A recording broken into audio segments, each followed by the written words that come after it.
Nagaan Waaqayyoo biyyaaf haala jirtan hundumaa keessatti hunduma keessaniif haa baay'atu. Har'as dubbii sagalee Waaqayyoo qabadhee kan isin dhiyaadhe an obboleessa keessan Galataa Dhinsaati. Wangeela Yohaannis boqonnaa 15:1 nan dubbisa akkasidha. Yesuus mukichi waynii inni dhugaan anaa mukicha dhaabee kan eegu immoo abbaa kooti. Damee utuu anatti jiruu ija hin godhanne hundumaa in mura. Damee isa ija godhatu hundumaa garuu caalchisee akka inni ija godhatuuf irraa hin qeexxaa jedhe. Waaqayyoon kadhadha. Bara keessatti gooftummaaf jabinni aangoon guddaan kan kee kan ta'e Waaqayyoodhaati. Galanni guddaan siif haa ta'u. Yeroo kana biyya garaagaraa keessa ta'anii sagalee kana dhaggeeffataa kan jiran manni isaanii nagaa kan dhabe, hojiin isaanii nagaa kan dhabe, gaa'illi isaanii nagaa kan dhabe. Maqaa Yesuus Kiristoosiin karaa dubbii kanaa, karaa ergaa kanaa, karaa sagalee kanaa yaa Waaqayyo manni isaanii haa fayyu, jireenyi isaanii haa fayyu, namummaan isaanii maqaa Yesuus Kiristoosiin si keessatti kan guddate haa ta'u. Yeroo kan qilleensa golee arfaniin jiru hundumaa irratti maqaa Yesuus Kiristoosiin nagaan kee haa ta'u. Manni namoota baay'ee si haa argu, jireenyi namoota baay'ee si haa argu. Kallattiif karaa dhabanii taa'aa kan jiran garamittiin deema kan jedhan baay'een kallattii fala karaa haa argatan. Karaa dubbii keetii kana mana baay'ee waan fayyiftuuf obboleessa obboleettii mana isaanii ta'anii si dhaggeeffatan kanaaf qalbii isaanii waan deebiftuuf, nagaa isaanii waan deebiftuuf, eebba isaanii waan deebiftuuf si haa galatu. Maqaa ilma kee Yesuus Kiristoosii ameen. Egaan guyyaa har'aa sagalee Waaqayyoo Wangeela Yohaannis boqonnaa 15:1 irra dhaabbachuudhaan mata duree Kiristoositti qabatanii jiraachuu jedhu wal wajjin ilaalla. Wanti Waaqayyo nurraa barbaadu inni guddaan akka nuun Kiristoositti qabannee jiraannudha. Kutaa kana keessatti namni natti qabatee jiraatu ija godhata. Namni natti qabatee hin jirre garuu hin murama yookaas immoo abiddatti naqama waan jedhu tokko dubbata kutaan kun. Kutaa kana keessatti ija godhachuudhaaf hojjennee ija godhachuudhaaf waan hojjennu hundumaatti ija godhachuudhaaf Yesuus Kiristoositti qabachuu akka qabnu kutaan kun nutti dubbata. Namoonni baay'een ijaan dhabe jedhu. Namoonni baay'een biyyuma lafaa kanarratti iyyuu hojjetanii ijaan dhabe jedhu. Daldalanii ijaan dhabe jedhu. Baratanii ijaan dhabe jedhu. Ija godhachuu kan nun dandeenyu of keessatti tun taane, biyya lafaa kana keessatti tun taane, Kiristoos keessa jiraachuudhaan, Kiristoositti qabannee jiraachuudhaan ija godhachuu dandeenya. Maaltu akka nuun Kiristoositti qabannee hin jiraanne nu godha? Wanti akka nuun Kiristoositti qabannee hin jiraanne nu godhu inni tokko inni guddaan cubbuudha. Namni cubbuu hin beekne hin jiru. Cubbuu jechuun abboomii Waaqayyoo irra darbuudha. Cubbuu jechuun wanta Waaqayyo godhi jedhe gochuu dhiisuudha. Cubbuu jechuun wanta Waaqayyo dhiise jedhe immoo gochuudha. Jireenya keenya keessatti akka nuun Waaqayyo irraa fagaannu kan nu godhu inni guddaan tokko cubbuudha. Namummaan keenya akka Waaqayyo duukaa wal wallaalu, iji keenya akka Waaqayyo irraa ka'atu, akka nuun Waaqayyo wajjin rileeshinii sirrii tokko hin qabaanne, akka nuun yaada fayyaalessa tokko Waaqayyo wajjin hin qabaanne kan nu godhu inni guddaan cubbuudha. Namoonni tokko tokko jireenya isaanii keessatti anaan Waaqayyo na gateera, anaan Waaqayyo na dhiiseera, kadhadheen dadhabee nan tajaajilaa, mana Waaqayyootti nan deddeebi'aa, Waaqayyo garuu narraa fagaate. Harka Waaqayyoo kan namarraa fageessu, ija Waaqayyoo akka namarraa ka'u kan taasisu, akka namni Waaqayyoo wajjin wal hin arganne kan nama godhu, akka namni hin fayyine kan nama godhu, inni guddaan maggarajaan gurraachi namaaf Waaqayyoo gidduu goree akka namniif Waaqayyoo wal hin agarre godhu inni guddaan tokko cubbuudha. Isaayyaas boqonnaa 59:1 qabdanii gaafa dubbistan akkasidha. Harki Waaqayyoo gabaabbatee isin fayyisuu hin dadhabne jedha. Cubbuu keessattuu isiniif Waaqayyoo gidduu goree akkasiin Waaqayyoo wajjin wal hin agarre godha jedha. Arraba keessaniin soba dubbattu jedha. Harka keessan keessa garuu dhiigni guuteera jedha. Sababii kanaaf Waaqayyoo isin fayyisuu dide. Harki Waaqayyoo gabaabbatee isin fayyisuu hin dadhabne jedha. Iji Waaqayyoo na arguu dide namoonni baay'een. Harki Waaqayyoo mana koorra gabaabbate namoonni baay'een. Iji Waaqayyoo lafa hundumaa ga'a. Harki Waaqayyoo nama hundumaa bira ga'a. Maaltu akka nuun hin fayyine nu godharee? Maaltu akka nuun Waaqayyootti maxxannee hin jiraanne nu godharee? Cubbuun nuuf Waaqayyoo gidduu goreera taanaan diina Waaqayyoo nu godha. Cubbuun nuuf Waaqayyoo gidduutti maggarajaa gurraachaadha. Cubbuun nuuf Waaqayyoo gidduutti akka nuuf Waaqayyoo wajjin wal nagarreessa nu taasisudha. Namoonni tokko tokko immoo akkasin jireenya isaanii keessatti cubbuu keessaa ba'uu gaafa dadhaban nan ka'anan jedhaa walii na kuffisu hin beeku to'anii dhaga'ee beeka. Namoonni akkasii kun warra cubbuu mi'eeffatedha. Cubbuu irraa fagootti yoo of eeggatan malee yaa firoota ko takkaa cubbuu keessa gallaan, takkaa cubbuu hojjetaa mana Waaqayyoo keessatti deddeebi'uu mi'eeffannaan, takkaa cubbuu hojjetaa isteejii Waaqayyoo namaa kenna dhaabbachuu mi'eeffannaan cubbuu keessa namni qabee nama baasuu hin danda'u. Dhugaan isinitti hima, dhugaa jirtuun isinitti hima. Cubbuu fagootti baqachuudha malee yeroo cubbuu keessa galan cubbuun namatti mi'aawa. Namoonni tokko tokko yoo ilaaltan tajaajiltoonni Waaqayyoo wajjin yaada fayyaalessa qaban, tajaajiltoonni waaqayyo wajjin rileeshinii sirrii qaban yeroo tokko tokko akkas godhu. Fagootti cubbuu baqatu. Sababii kanaaf waaqayyo wajjin fayyaa ta'anii jiraatu. Hafuurri isaanii fayyaadha. Kiristaanummaan isaanii fayyaadha. Utuu akkasiin jiraatanii gaafa cubbuu gochuutti ka'an garuu qabdanii keessaan baaftan. Nama dhaqee cubbuu hojjechuu mi'eeffate, nama cubbuu hojjetaa tajaajiluu mi'eeffate, nama cubbuu hojjetaa faarfachuu mi'eeffate, nama cubbuu hojjetaa lallabuu mi'eeffate, nama cubbuu hojjetaa kennaa jaalalaa kennuu mi'eeffate, nama cubbuu hojjetaa mana waaqayyoo keessatti kadhannaa kadhachuu mi'eeffate qabdanii cubbuu keessaan baaftan. Itti mi'aawa harkiftanii keessaan baaftan. Maaginetiin nama cubbuu mi'eeffate cubbuu keessa harkisee baasu hin jiru yoo waaqayyo ayyaana isaa namaa baay'ise malee. Nami cubbuu mi'eeffannaan keessaan ba'u. Ijoolleen Eelii gaafa jalqabaa sodaataa, roomma'aa, maal taanataa waaqayyo attam nu godhataa jechaa warra gara mana qulqullummaatti foon isaa aarsaaf dhiyaatu fidanii irraa suutanii nyaachuutti ka'an. Waaqayyo bakakkaa waan irra hin buusiniif, waaqayyo gaafasuma waan isaan ajjeeseen buliiniif borimmoo keessa ba'anii mi'eeffatanii itti baranii akkas godhani. Warra aarsaa dhiyeessuudhaaf fide sana qabaniitu isaan wajjin gola aarsaatti ol darbanii ejjuu jalqaban. Takkaa cubbuutti gallaan namni keessaan ba'uun isiniin jedhe. Cubbuun hin mi'eeffatama. Fakkeenya tokkoon isinitti hima. Gaafa mana fincaanii dhaxxanii fayyadamtan namoonni baay'een mana fincaaniitti dhaxxanii bakkeedhaa deemaa dhuftanii gaafa walitti galtanii akkuma ol seentanii fooliin isin bakka irraa silaa itti fayyadamaa turtan yookaas qilleensi isin fudhataa turtanii fi inni isin erga mana fincaaniitti ol galtanii fudhattan sun baay'ee jijjiirama guddaa waan qabuu fi dhanni keessan hundumtuu hirrifata.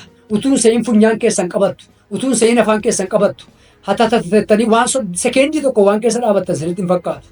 Garuu gaafa dhaxxanii mana fincaanii keessaa teessanii fayyadamuutti gaafa kaatan achirra teessanii bilbila haasa'uutti kaatu. Achirra teessanii feesbuukii fayyadamuutti kaatu. Itti baraa dhuftu. Funyaan keessantu itti bara. Jireenya keessantu itti bara. Cubbuun akkasidha. Cubbuu namni itti bareennaan harkistanii keessaan baaftan.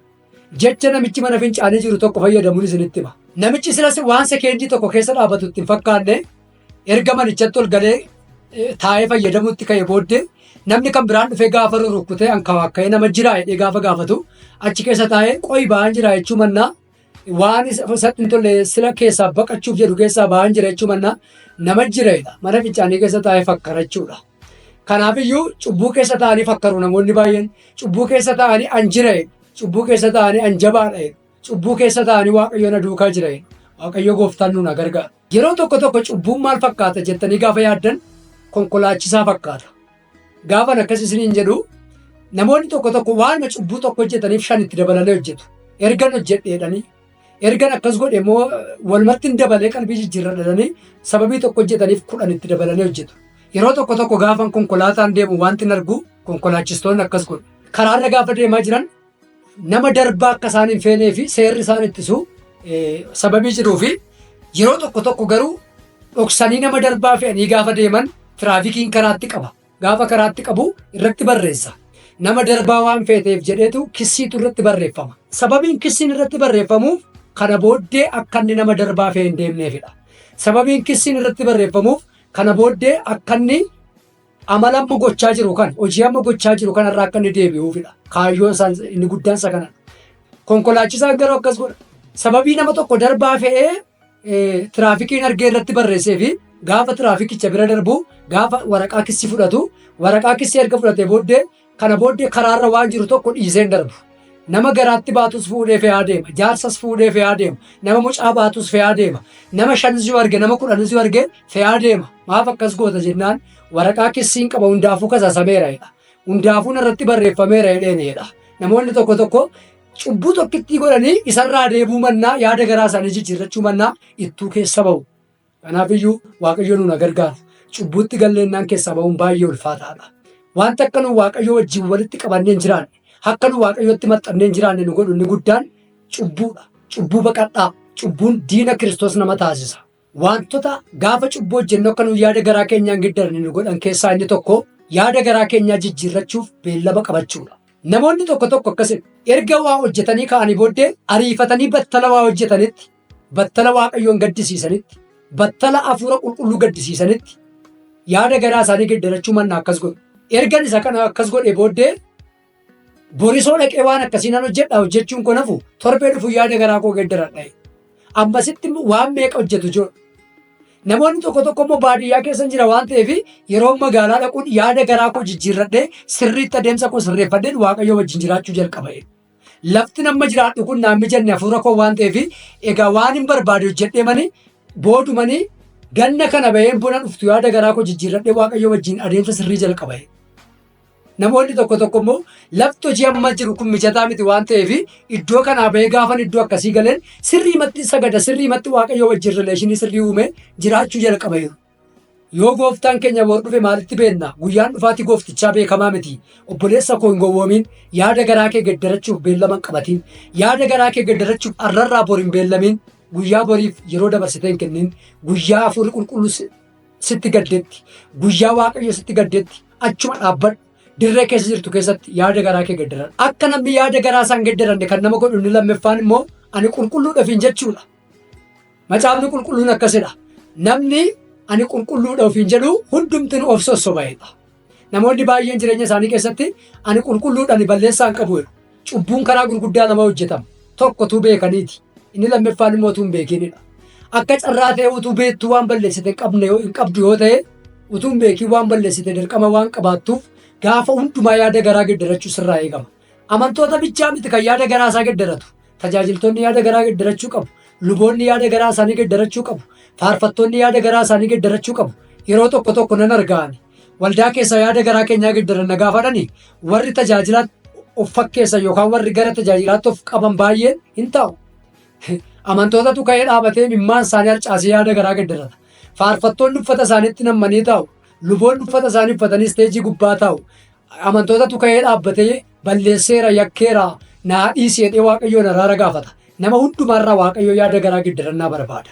Inni sadeeffaan akka nuyi yaada garaa keenyaan gaddaranne nu godhu cubbuu keessatti of jajjabeessuudha. Namoonni tokko tokko cubbuu keessatti of jajjabeessu sirriitti. Hayi Waaqayyoof haa galatu. Nagaadha. Ani jabaadha. Waaqayyo na wajjin jira. Anoo maan jedhu jedhanii cubbuu keessatti of jajjabeessu. Attamitti immoo cubbuu keessatti of jajjabeessu yoo jettan yoo nama reebanii namicha nama ajjeesetti of madaalanii hayi abaluyyuu nama ajjeesee jiroo maal ta'e Waaqayyo bakakkaarra buusee hin ajjeefne abaluyyuu hin jiraatan anoo nama reebe inni immoo nama ajjeese inni iyyuu jiroo kanaafiyyuu homaan ta'u. Inni yaalii annaa geggeesse isaatitti of madaala. Anoo atuuf hin yaaleyyuudha abalummoo ateemayyuu ammammaa jiraataa jirooyedha. Cubbuu keessatti of jajjabeessuudha manni akkasii. Namni nama arrabse immoo akkas godha. Anoo nan arrabseyyuudha anoo maqaa isaan xureesseyyuudha inni tokko immoo mataa namaa buruskee nagaatti jira Waaqayyo iyyuu isin ajjeefne maal ta'e abalufaayyuu jirooyedha. Hayi akkas taanaan nagaadha. Cubbuu keessatti of madaaluun cubbuu wal madaalchisuu cubbuu keessatti of jajjabeessuu bida. Ergaan sii qaba. Gaafa hafuurri qulqulluun sitti gaddu gaafa Waaqayyoon gaddisiiftu dirree keessatti Waaqayyoon gaddisiifte keessa dhaabadhu Waaqayyoon araara gaafachuu bari yaada garaa keetti gaddarachuu bari Waaqayyotti qabadhu jiraadhu ergaan sii qaba. Natti qabadhaa jiraadhaa ija godhattu jedha sagaleen Waaqayyoo. Namni Waaqayyotti qabatee jiraate ija godhata. Barattee ija godhachuu barbaaddaa? Hojjettee ija godhachuu barbaaddaa? Eeyyeen Waaqayyotti qabadhu jiraadhu. Isatti maxxananii kan jiraatan akka hojiitti galanitti harka duwwaatti hin deebi'an. Hojjetanii ija qabu. Baratanii ija qabu. Dubbatanii adda qabu. Waaqayyotu isaan gargaara. Waaqayyotti qabannee jiraadhu. Waaqayyo gooftaan isin haa eebbisu. Waaqayyo dubbiin nama nutti dubbate kanaaf Waaqayyoodhaan hin kadhannu. Dubbii amma nutti dubbatteef yaa Waaqayyo si haa galatu. Bara keenyaaf kan ta'u jireenya keenyaaf kan ta'u attamitti akkasitti qabannee jiraachuu dandeenyu. Attamitti akkasi duukaa umurii dheeraa jiraachuu dandeenyu. Amma gaafatti dhuftu sanaatti attamitti amanamummaan fuula kee deddeebi'uu akka dandeenyu. Waan nutti dubbatteef si haa galatu. Warri sirraa dubbii kana qooddatan maqaa Yesuus Kiristoosiin attamitti akka jiraatan akkamitti akkasitti qabatan maqaa Yesuus Kiristoosiin beekuuf itti jabaachuu danda'an ayyaana kee isaanii baay'isi. Akka dhagaan kanatti jiraachuu akka danda'aniif maqaa gooftaa Yesuus Kiristoosiin ergaa kana sagalee kana dubbii kana laphee isaanii keessatti jabeessi garaa isaanii keessatti jabeessi kanaan hafuurri isaanii hafayyu kanaan namummaan isaanii hafayyu yaa Waaqayyo gooftaa kana waan gootuuf si haa galatu maqaa ilma kee Yesuus Kiristoosiin ameen. Waaqayyo gooftaan isin haa eebbisu. Ogeessi kaameraa na wajjin ture obboleessa koo Efreem Dirribaati. Waaqayyo bara kee jireenya kee haa eebbisu. Akkasuma bakka garaagaraa teessanii na wajjin dubbii kana qooddachaa kan turtan eebbifamaa. Sagantaa kan biraan hanga walitti deebinutti nagaan turaa. Shalom.